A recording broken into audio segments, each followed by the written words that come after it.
We're here in Lahore, Pakistan, in the old city. I'm here visiting family. It's been about 3 years since I was in the country, and in that time, the country has gone through insane amounts of change. It's really full of deep contradictions. On the one hand, you've got this progressive set of the population. They're organizing fashion weeks, and they're partying, and you've got this liberal media explosion happening in this country. And they're operating uncensored by the government.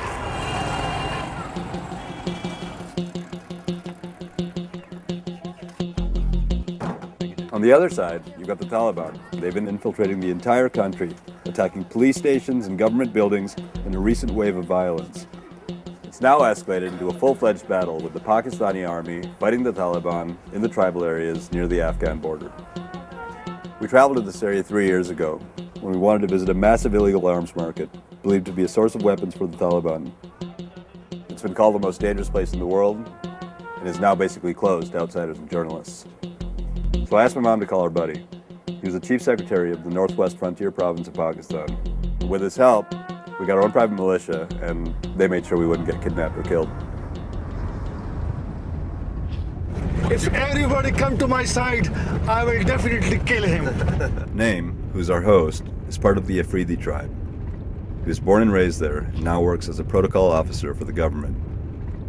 He put it together for us. He got us through, dealt with a huge amount of bureaucracy, and got the militia to cover us as we went through the market. Is this loaded?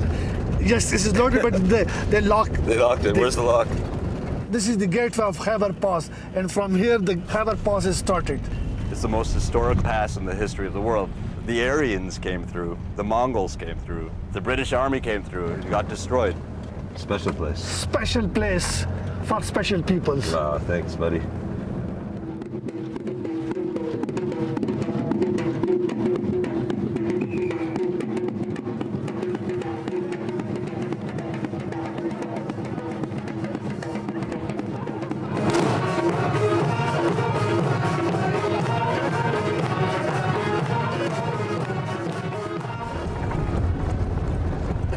This is the house of Mr. Ayub Afridi. He was in jail on the narcotics offense in USA. Now he is acquitted and now he is living here freely.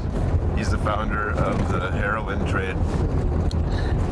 Not the trade, basically the idea. The concept. The concept Of what? of heroin.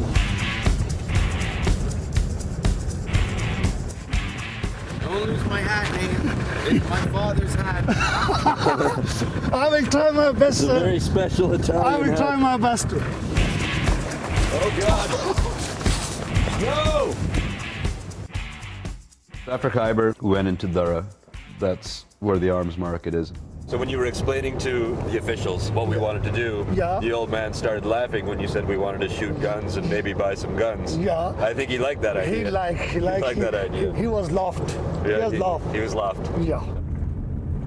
People of this area believe many sons and a lot of guns.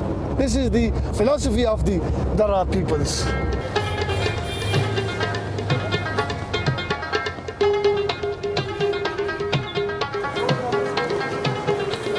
This is definitely the largest illegal arms market in the world. There's another one in Pakistan, it's not quite as big. And the story is that during the 80s, the Soviet-Afghan war was happening. All the scrap metal from all the broken down tanks and guns that they would find, they would bring it back over and then replicate firearms. First they will show you how the gun is making, how the bullet is making. Then they show you the shooting area.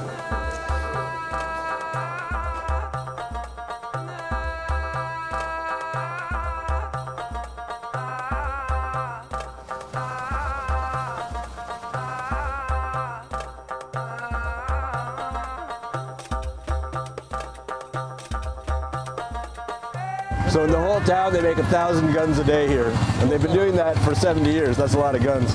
So this guy is making 9mm pistols with his bare hands. The guy who's making it is deaf.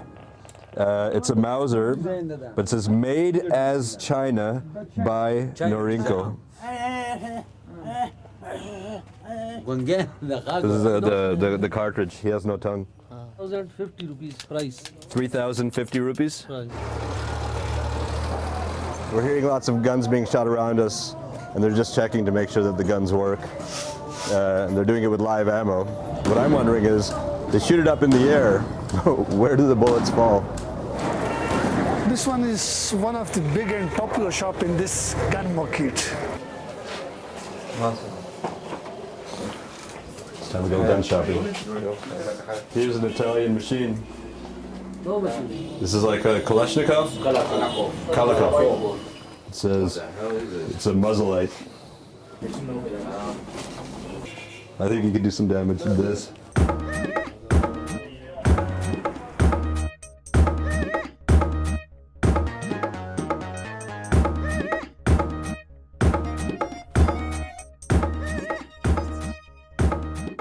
The original Khyber rifle. So in 1857, the British gave the Afghanis 10,000 of these. I don't even know where to cock this thing. Where do you put the bullet in? It's got Oh, you put it in a musket. a musket, right? You put it in. Nazi gun? German. World War II. Nazi gun. Pure evil in my hand.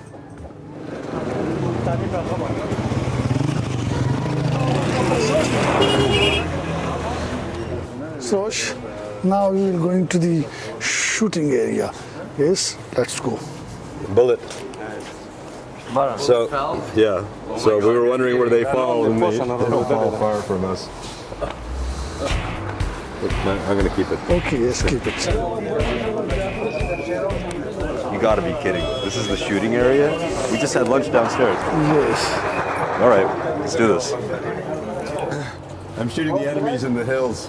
I've never done this before. It's a Kalashnikov, and I'm kind of nervous. I see my target. I got him. Yeah.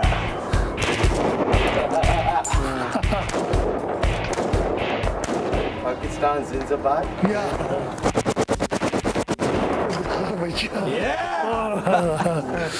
America thought that by sending in troops to Afghanistan and the Pakistani army into the tribal areas, they'd be able to squash the Taliban uprising. They were wrong. The people we saw live in caves.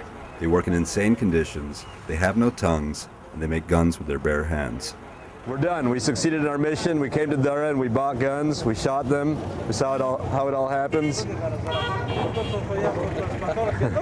If you come here, you got to make sure you look the part, and you got to have a guy like name to make it all happen. Shukriya. And one last thing. Goodbye to the Pakistan Zindabad.